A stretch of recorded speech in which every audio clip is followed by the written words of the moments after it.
So let's skip ahead to medieval times. Now, has everybody here heard of Robin Hood? Anybody here heard of Robin Hood? Does even one person know why Robin Hood was hiding in the forest?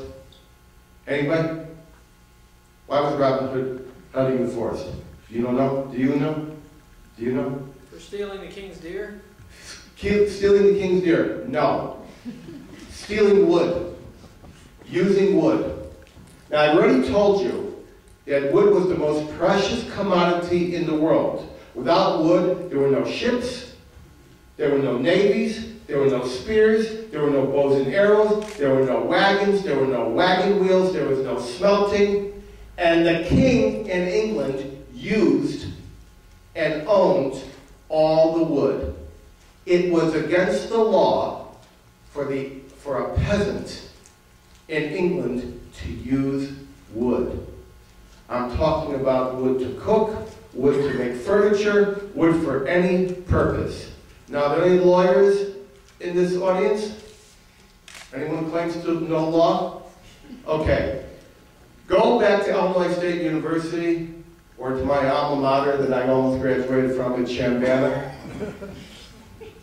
I did have to drop out when I flunked the writing course.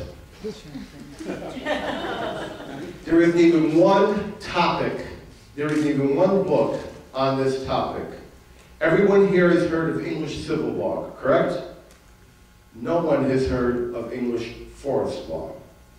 There was a completely separate system of laws, of courts, and adjudication for infractions involving wood. And this gave rise to the Robin Hood myth. Now, Robin Hood, of course, was a myth, but he was a very popular myth because people identified with his situation. Now, the penalty for using wood was death. After the Magna Carta, to show how humane they were, they changed the penalty to blinding and castration. In other words, they had you coming and going if you used wood. Skipping ahead, we have the world's first fuel shortage, the timber shortage.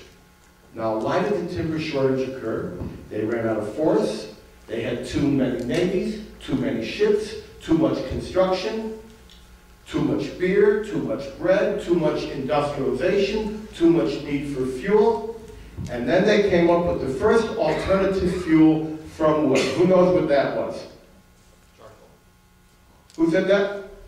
Charcoal. Charcoal? No. Close. Anybody else? Coal. Coal, correct. Coal was the first alternative fuel. And coal was, of course, very dirty. We're talking about 1600s, 1500s.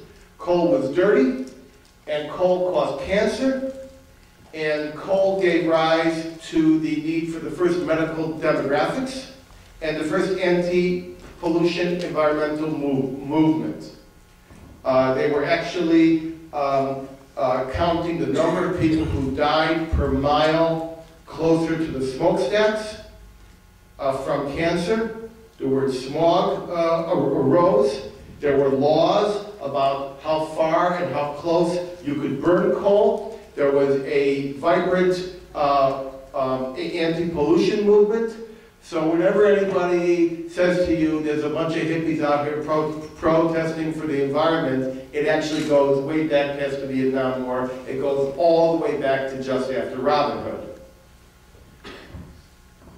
All the coal in England was controlled by a secretive international cartel called the Hostmen of Newcastle. Go back to the library, check out your tens of thousands of books. I believe last time I checked there were 120,000 at the University of Illinois. Not one single book will give you any information about the Hostmen of Newcastle. But these people controlled the coal. They didn't own the coal. They didn't mine the coal out of the coal pits. They controlled the distribution of coal because they owned the flatbed, the flatboats and the keelboats that ran the coal across the Thames River.